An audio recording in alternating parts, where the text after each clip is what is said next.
if somebody wants to put in chat. Yeah, thank you.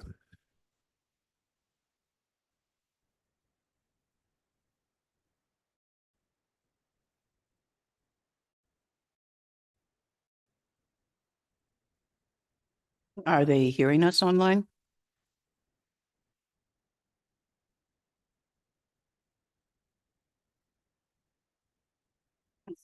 I think it's happening.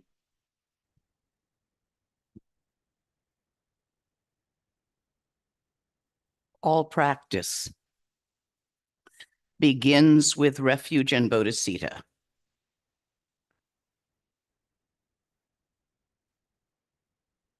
There is little bodhisattva and big bodhisattva.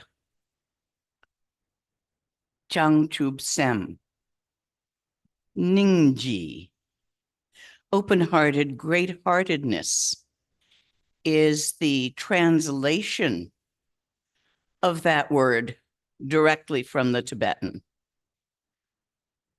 Not compassion. Compassion, when you think of it, has an element of pity. Oh, you poor thing, I have compassion for you. This isn't that. This is a sense of open-minded, open-hearted acceptance of all life forms as they are, understanding that they suffer, that you suffer, that we suffer, wishing, hoping that they, we, us, shall all experience happiness.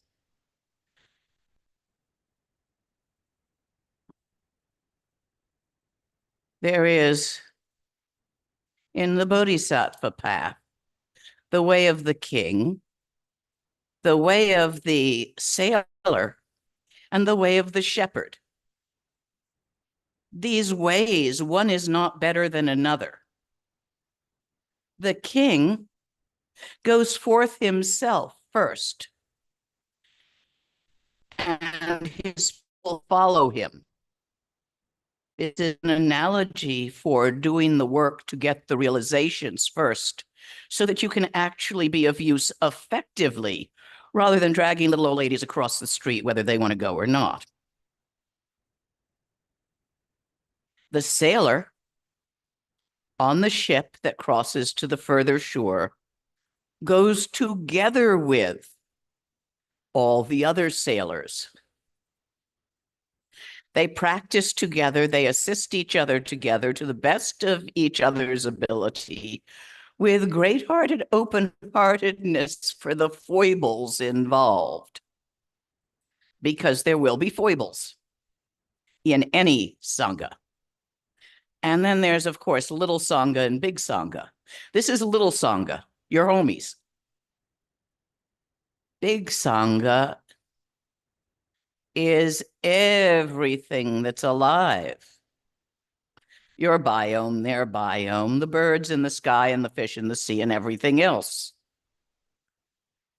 Biggest Sangha is everything that ever lived, does live, or will live. Everywhere all at once. The fourth time, where all sentient beings arise as all Buddhas.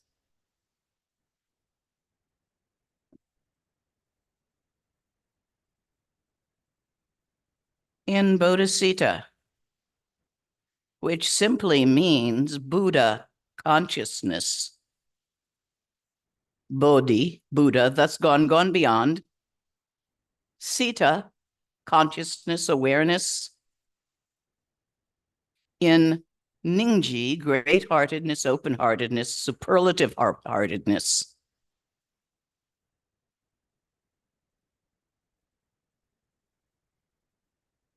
You treat the world around you with the gentleness with which a dog licks its own balls. For the very same reason because you can.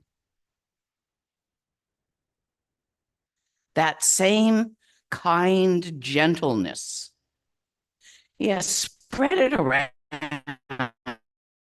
as best you can.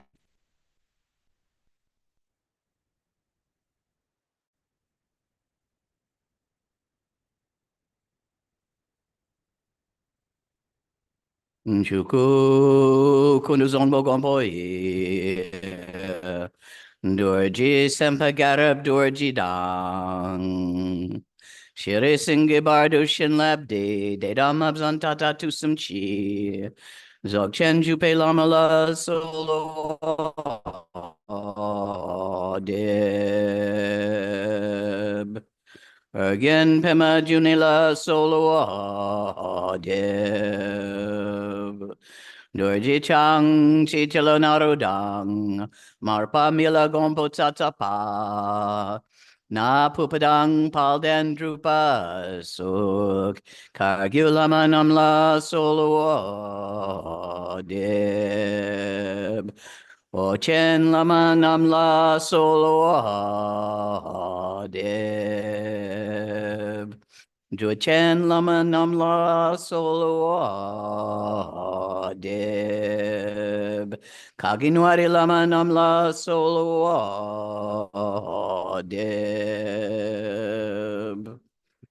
Shakya lama namla solo deb. Nyendu dang yundrun lama namla solo deb. Pal kondu zhongdang yerme pa. Gungarab dorji jin trug pa. Jetidang nisume pa. Palamanam chetente chong.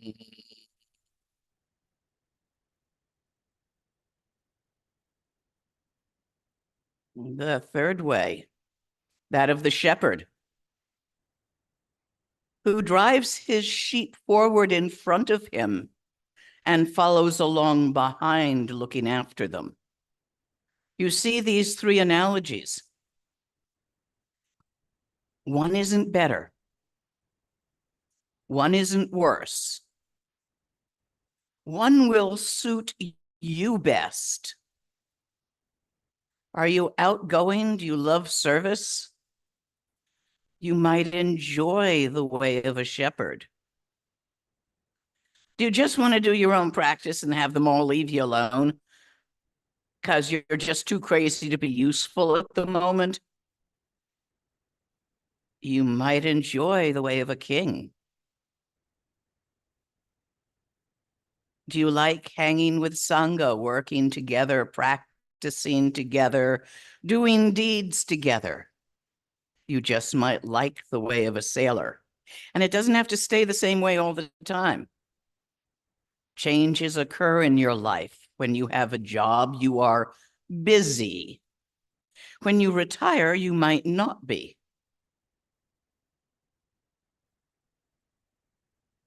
We talked yesterday, Lama Matt and I, about what we were going to do today. And we decided to open it up to you guys. So this is your basic Ask a Lama. All the weird stuff that you've been wondering about. Bring it on.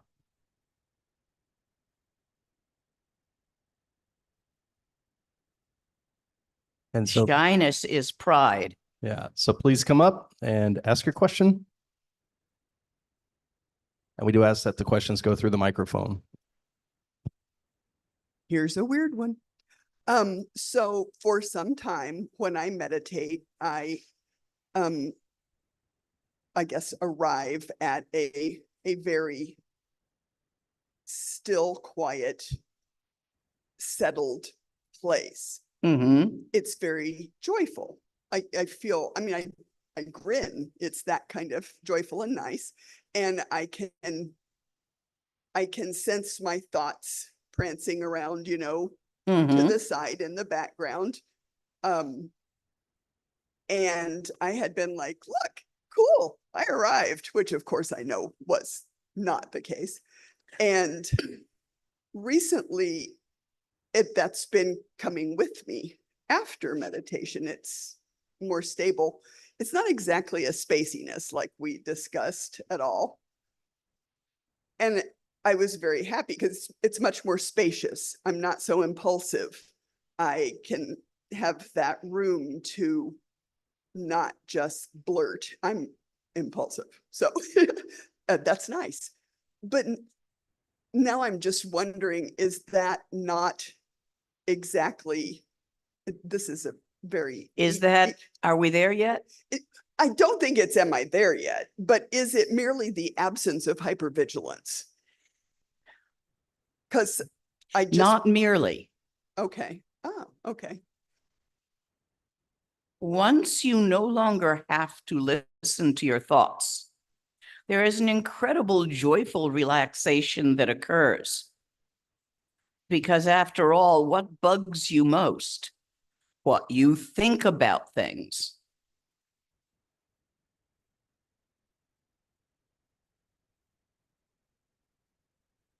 So this seems to be an excellent meditation, but it had a cause.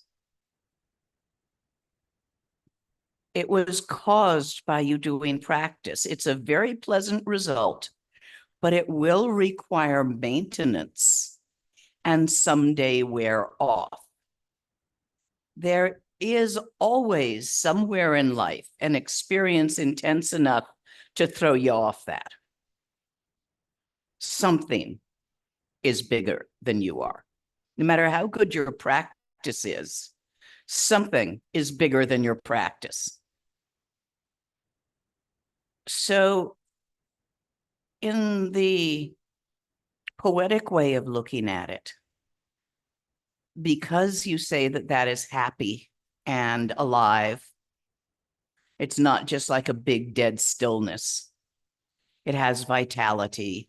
I would say that this is child luminosity of path, what the Tibetans will call it. It has to merge with mother luminosity of ground, which has always been there. So right now, it is an experience that you have.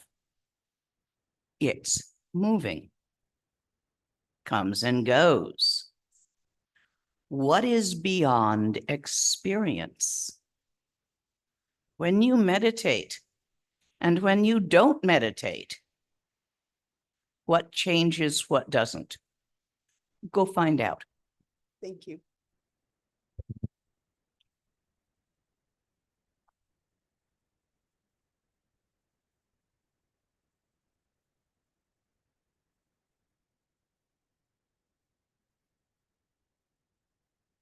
Good morning. Good morning. I've been on this journey for I've been on this journey for probably 30 years or more. And I've studied under a few geshas, but they insist I'm on not my teacher. understanding you. Well, Speak slowly. I'm okay. old. Okay, I got breathing. Okay, so I've been practicing for probably more than 30 years now, and I have studied under several people. But of those geshas, they always tell me they're not my teacher. So I've always had in the back of my mind, how do you know when someone is your teacher? Because for the life of me, I can't figure it out. So You can't figure it out. At some point, oh, how to put this? That happened to me for a long time. I'm your babysitter. I'm not your mama. Until I found my teacher. Sometimes people have visions. Sometimes it just clicks for them. Sometimes the teacher tells you, but that's rare. Usually the teacher just has you hanging around waiting for you to figure it out. You have two kinds of teachers. One is your root guru. This is whosoever manages to show you the nature of your own mind in such a way that you actually notice it. The first time, like losing one's virginity, it happens once. And you're always going to remember whoever that was. Even if you never saw him again, you still remember the guy. So then you have heart teachers. Those are your friends and your spiritual friends and companions who show you and lead you along the path. You can have many of those, not just one. Does this help at all?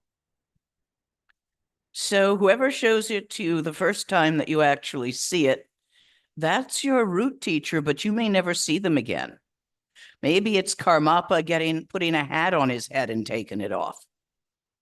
You know, big black hat. And in that moment of watching that in the big ceremony somewhere in India, it's like, oh, that. And you may never see him again. He's a big whoop. Kind of hard to get close. Also, that was, I'm thinking of the 16th, and he didn't speak English and didn't have any particular interest in learning it. He had enough to do, enough on his plate.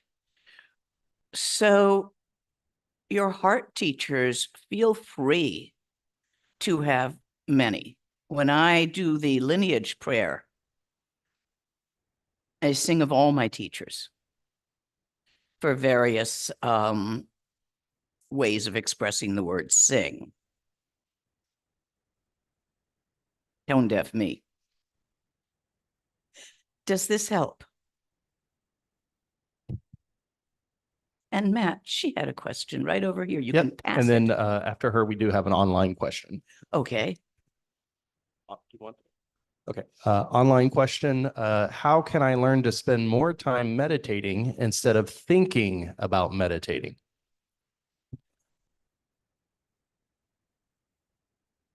Shorter sessions, less time meditating. When you try to push it, you get tangled up in your should. If there is one thing I would like to surgically remove from students, it's should. Because it really blocks you from simply doing what you're doing, and it might be practice. Or it might be just kicking back. Or it might be both. Less time on the cushion, shorter sessions. And when you're done, get up.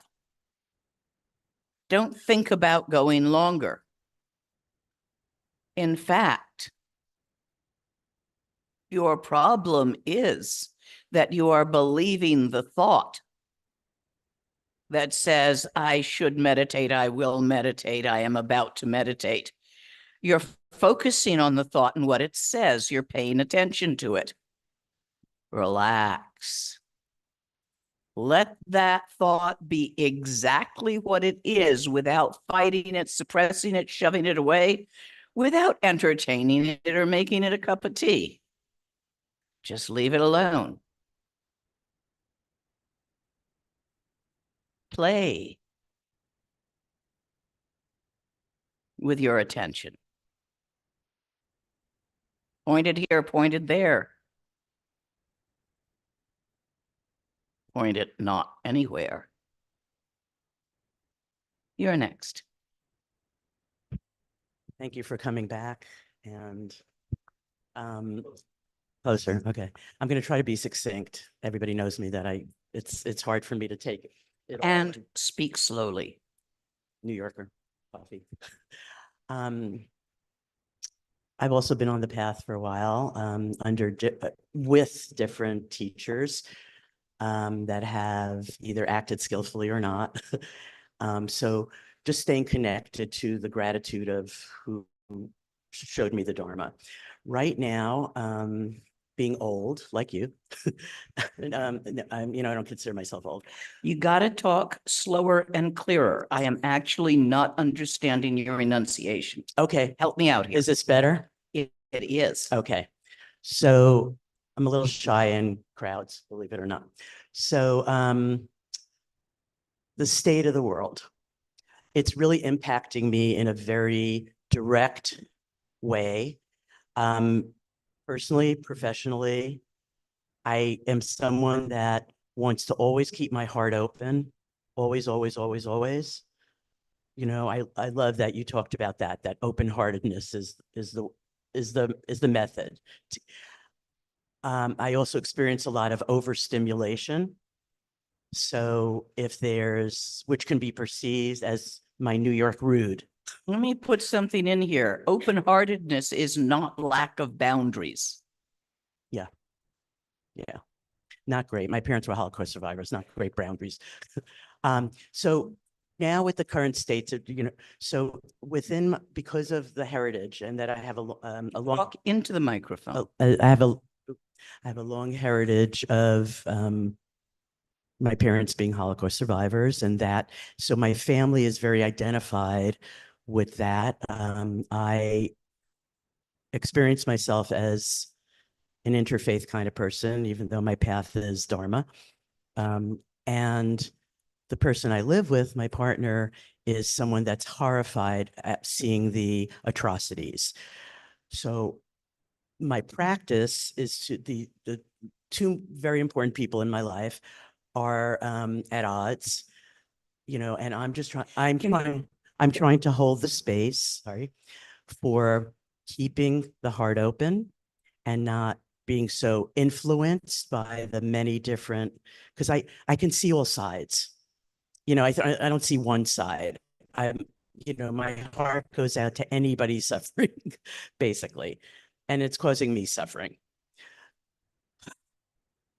I don't know what my question is. It's just that's where I think I know. And your idea of holding your heart open is a concept. It's not open-heartedness.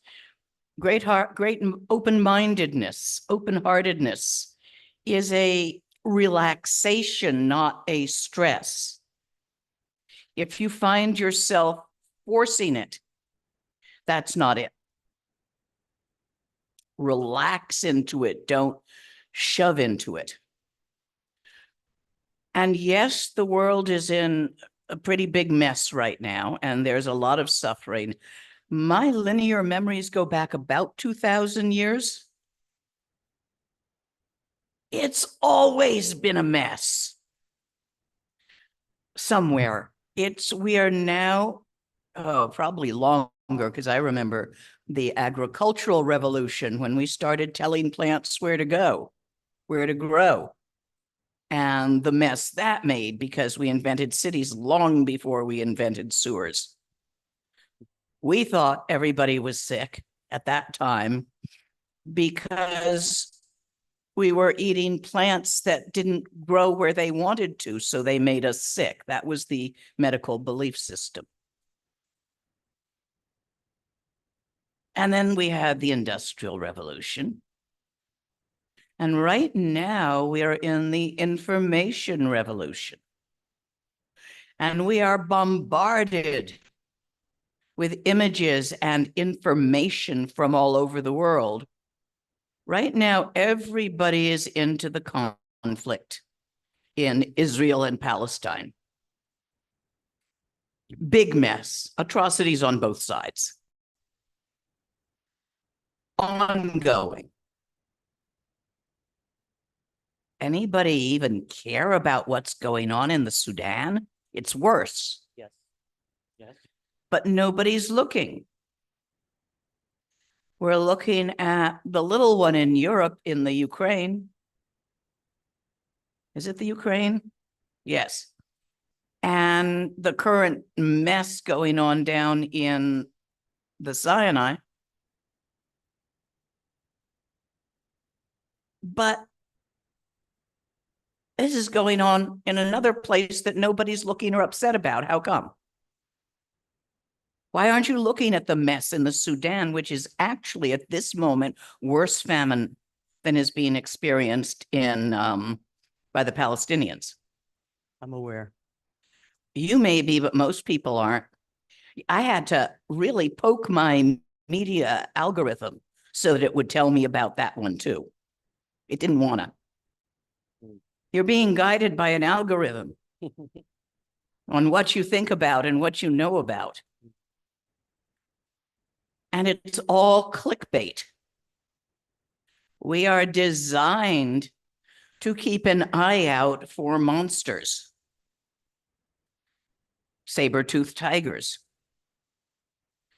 bears, lions and tigers. Keep your eye out for danger. That's how you survive. So we click on anything that looks like it's going to show us a danger. We don't click on the happy dog that found a home very often. I do that. Yes, it's a mess, but it's always been a mess.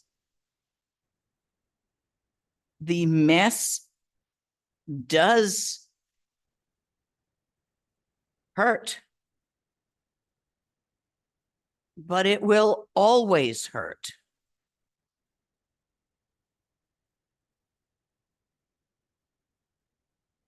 Offer your gewa to the messes. Create as much gewa as you can. I refuse to use the word virtue there, because we're not talking about sin and virtue. We're talking about karma. Gewa and digpa. Gewa is open-heartedness, open-mindedness, open relaxation, happiness. That is stress and the cause of stress. Gewa is happy, open relaxation and the cause of happy, open relaxation. So go make some gewa.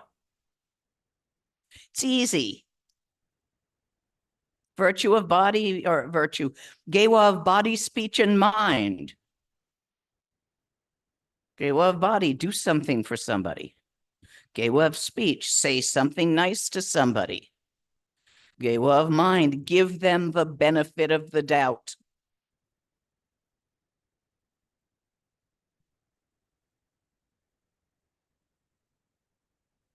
Does this help? And don't forget, it is all right to set a boundary if you need that boundary to last another day to make more gewa. When you are frazzled because things have stepped across your boundaries, they will. You are less effective and less able to be calm enough to see what is needed rather than what you would need in that situation.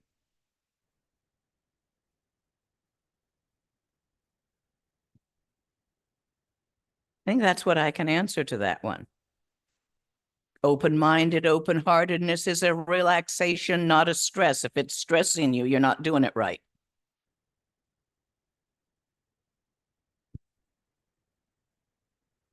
We had a couple of questions online. I'm going to ask the first one, and then we'll see if somebody else has one here. But first one is, I have not been actively practicing since my husband passed away.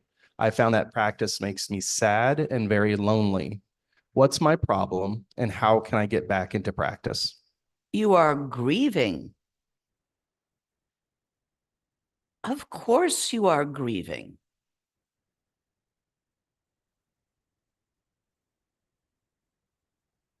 You need to complete the process of your grief and allow yourself to have it. And if that is some time off from practice, go ahead. Allow yourself to grieve when you grieve.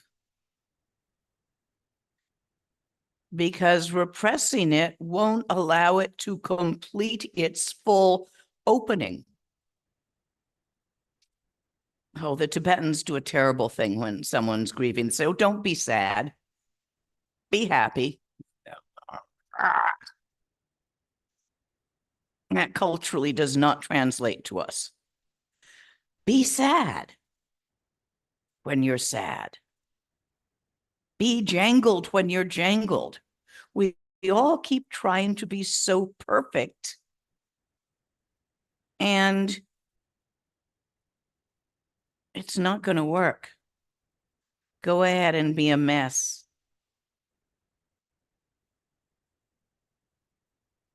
Grieve.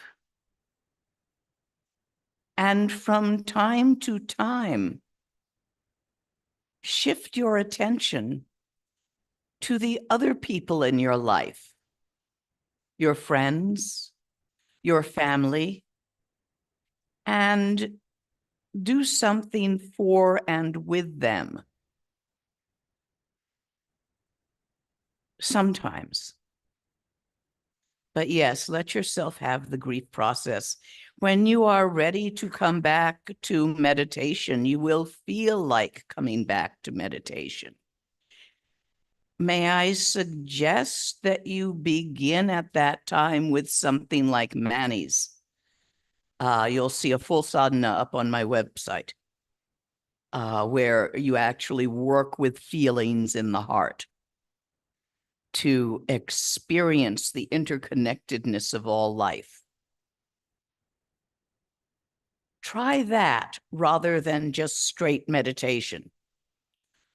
Gently.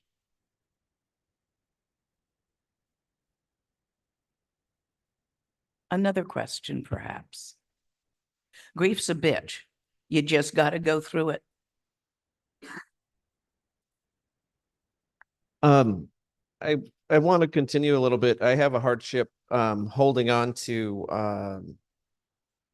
identifying injustice. And I know there's a lot of ways to confront it outside. Do you have something, a technique or a practice to bring onto the cushion? Generosity of mind. Give them the benefit of the doubt. When someone is performing an injustice and you're about it, think about what they're scared of that makes them do that. What I'm seeing is the really stubborn systems of injustice, just like entrenched, really sturdy, corrupt systems. Oh, you're looking for fair. Well, I don't know about fair because I don't need a taxi ride. I want to incinerate kind of judgment. Inside yourself, open-mindedness, generosity of thought, patience of mind, morality of mind. Look for you at the 6 paramitas, the mind aspect. Each of the paramitas breaks down into the body, the speech, and the mind. Generosity of body, speech, and mind. Patience of body, speech, and mind. Morality of body, speech, and mind. Meditation teachings of body, speech, and mind. Wisdom of body, speech, and mind. All of this. Look to the mind aspect. You need more gewa. Your judgment is actually creating digpa. You need to offset that with more gewa because it's causing you stress, constriction, contraction. That creates digpa. When you're really badly constricted and contracted, you yell at the dog or something. I have never seen a system anywhere without injustices. And I've been a lot of places. I've seen some that are better than others, but they have their problems. I think that's just people. There are God realms without injustices. Would you like to go there? It's not that hard to get into a God realm. Do a lot of gewa and don't add wisdom. Pop you right in there. And there'll be no injustice to worry about for a while. The injustice in the hell realm is the worst. You get these things called lemkes with heads of animals and bodies of people, and they're the enforcers. Extremely unjust in how they enforce the hell realms.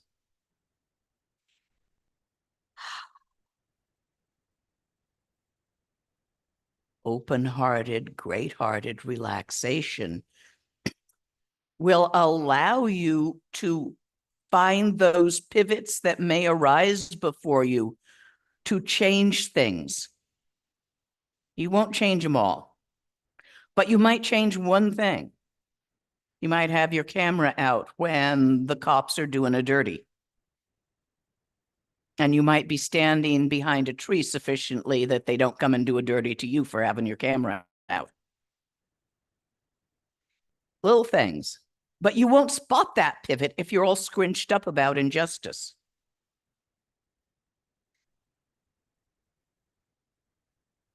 Change it where you can. When the opportunity arises, spot the opportunity. But try to relax your you are telling yourself stories about injustice, just as you are telling yourself stories about suffering. And you think your story is real and it hurts. It's made of thought. If you can learn to see thought for what it is, you still may have a tendency to think about injustice, but it won't scrunch you. And you still may have a tendency to see the pain, but it won't hurt. And when you are not scrunched around the pain, you are more likely to find a deed that will relieve a pain. Because you're not all scrunched up, can't see anything besides what you think you're seeing. Does this make some sense? To get past the tyranny of thought is a very big key. Yeah, we have time. Next question. So there's an online question. We have a lot, but I'm going to ask. There's always a lot. Go with the ones here. People online get me next weekend for Q&A. Okay, that's fine. So, yep. We had a couple of people here in person. You will never work your way through all the online questions. All right. So my question is, and I'm sort of new to this. My question is, what is the purpose of a Dharma name? And do you ever use them on like passports or driver's licenses or anything? Some people will legally change their name to their Dharma name. I haven't bothered. Yeah, I might get to it someday if I live long enough, but it's not high in my priority. And it's just a way of thinking of yourself. They have meaning. Dorji Rolpa, adamantine playfulness.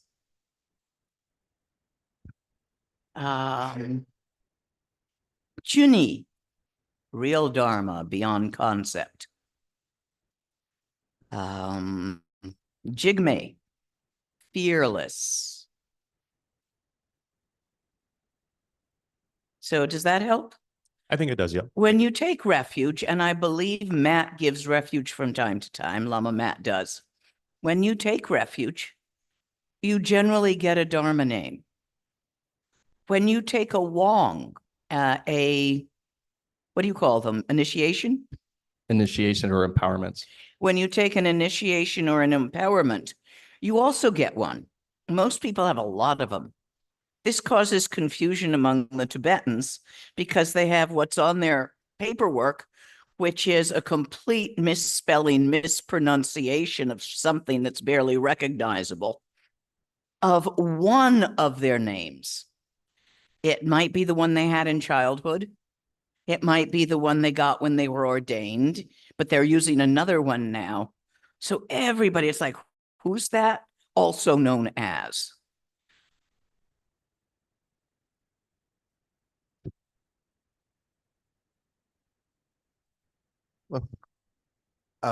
So in the past, you've referred to certain politicians as powerful dreamers. And Not only politicians, writers writers. and filmmakers. Yeah, I guess my question would be how to help facilitate the dreamers that are dreaming in the direction of Big Sangha to be Buy their book rather than just find out someplace to download it for free. very good. Give a good review, support those who are dreaming the direction we might want to go. Rinpoche always said Gene Roddenberry was a great bodhisattva because of what he dreamed. IDIC, infinite diversity and infinite combination, Vulcan philosophy. It's a dream that's been lost lately, as we've had some powerful dreamers dreaming the other way, into separating and singularity and, categorizing and not mixing. Oh, it'll come back. We just got overpopulated, hence the mamos being so active.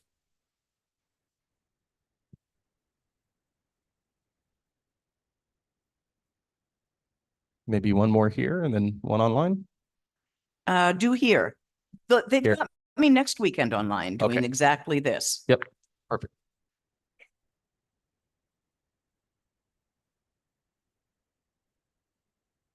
The card's not big enough. no, You're you gonna have have to to come come up here. over. We'll help you.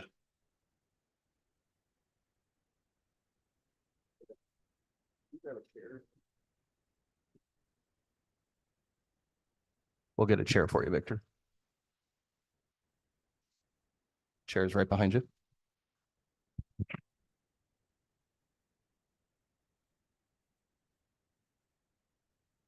May I send you a letter? You may. Postage is paid. It took me 50 years to catch a butterfly. To what? It took me 50 years to catch a butterfly. Part of the letter documents the fact that I did catch one. The other part of the letter was a major question I had with a major healer. And I'm explaining that to you. Maybe you can think about it also. I went home the other day and I had a pain in my foot. Well, I've had the pain in my foot for a little while. I said, well, maybe is there something today that I can do to stop that pain? I removed the ingrown toenail. I sat and thought a little bit more about everything I've been hearing, opened up some things beside me, and out fell a picture of myself when I said my first word. I was in a crib on my grandmother's steps, an old train station, and I needed to go to the bathroom. So I said the wrong thing. My mother wasn't there, so I said, Grandma. My mother came home. She looks at me, Grandma squealed. And she looked at me and she said, you said Grandma? In a way I'll never forget. After that, I didn't speak for 2 years. Sometimes I go back and I have a memory from the day I was born and I start all over again. I was thinking on where to retire. one of the places I was thinking about retiring to was a monastery north of Seattle. I'm hoping maybe that you brought the answer to me that I'm thinking about. And meditation is great. I love to meditate. I do it sometimes through art. I also do it by writing. I write better than I speak. But I really want to thank you for coming and for all the things that you've taught us and talked about. You're welcome. I have no answers. I have no questions. Thank you. Thank you.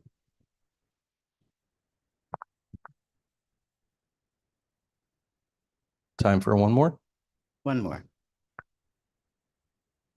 I see someone coming up on your other side. Nope, this side. They move around. On the subject of injustices and the state of the world, and even on an individual level, what is the teaching on protecting and defending oneself from violence? It's better to run.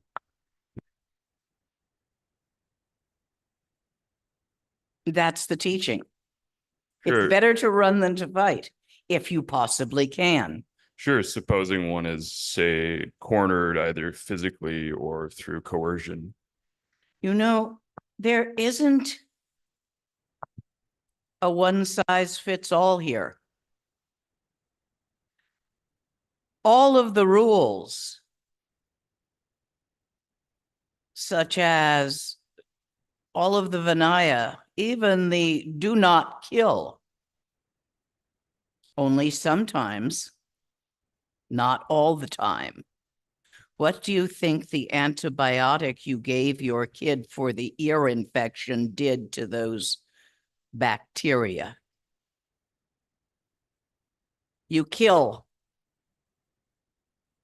when there's a need, but you weigh it and you recognize you are creating digpa by killing the bacteria to save your child. And you weigh how much gewa and digpa in the pattern of the fourth time can that bacteria make? How much gewa is it going to make compared to how much your child might make? Now, that's a rather cold way of weighing it. You're just going to give it to the kid because you love them. But when you're in a situation, let's say you're armed, you have a gun, and people attack you, you're going to have to decide in that moment, where is the greatest openness? Open-hearted, open-mindedness to shoot back or to let yourself die. For me, if they're young and I'm old, I'm going to let them have the life. But then I wasn't going to live that many more years anyway, so it's not a big loss to me. Wicked old. But you're going to have to make that choice yourself. It's better to run. It is better to avoid killing or harming. But have I ever gotten myself into a fist fight? Yes. Since I've been a Lama? Yes.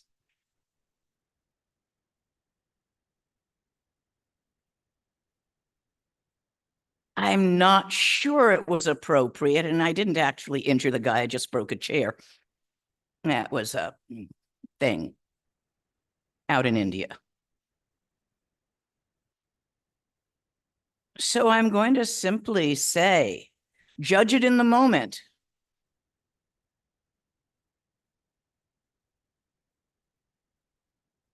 Make your best guess in line of your awareness of gewa and digpa, your awareness that the person confronting you is somebody's baby. Yeah, they might be looking for some money for drugs, or they might be just totally wigged out, or they might think you're a hairy monster. and not recognize that you're a person because they're having a psychotic episode. You don't know. Just remember that's somebody, and somebody loves them, even if it's only their dog. And someone will grieve if you harm them. And then you make your judgment call with the entire situation as it is. And the more open-minded, open-hearted you are, the less trapped in your thoughts and belief systems made of thoughts that you are, the more clearly you're going to be able to see the situation. And there may be other choices in it, neither fight nor flight. There are many stories among the siddhas in the texts faced with this.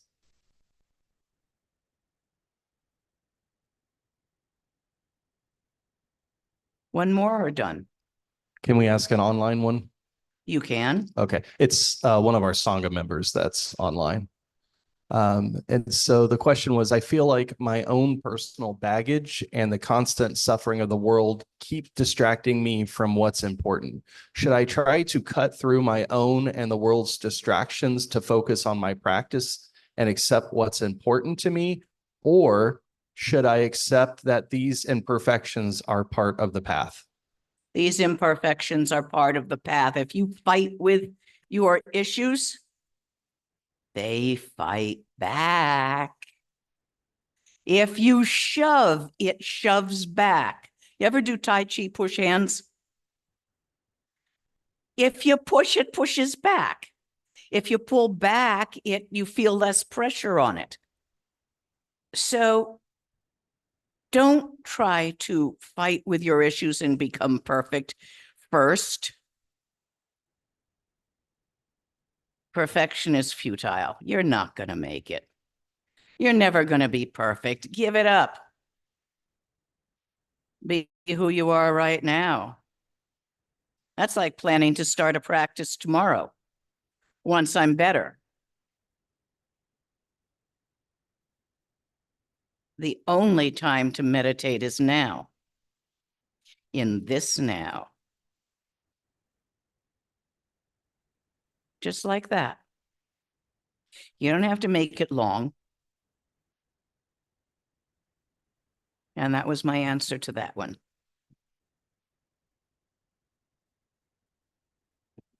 Thank you. So I think we'll do our ending dedication prayers. And so on our Sunday service, we're going to use the dedication prayers from the Sunday service that we have. So we begin with a long life supplication for His Holiness the Dalai Lama. In the land encircled by snow mountains, you're the source of all happiness and good. All-powerful Chinrezi Tenzin Gyatso, please remain until samsara ends. Long life supplication for Lama, Chuck, and Mary. Lama of great compassion with kindness to all, you firmly establish the Rime tradition through skillful means and wisdom. Mary Tenzin Dawa, who's the embodiment of all the Daikinis with the sun of wisdom and the moon of compassion, you bring love and joy to everyone you meet. Lama, Chuck, and Mary, thank you for your love and kindness. May you continue to uphold the teachings of the Buddha in this and all future lives. Dedication of merit. By this merit, may all obtain omniscience, may it defeat enemy wrongdoing. From the stormy waves of birth, old age, sickness, and death, from the ocean of samsara, may I free all beings. By this merit, may all obtain omniscience, may it defeat enemy wrongdoing.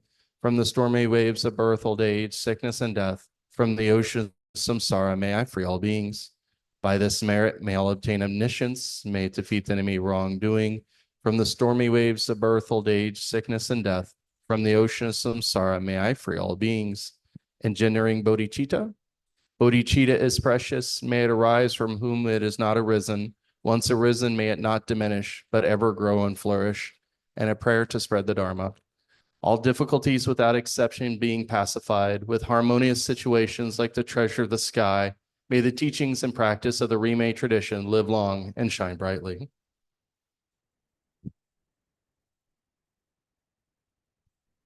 And we are completed. We are complete. And thank you, everybody online, and we will now end.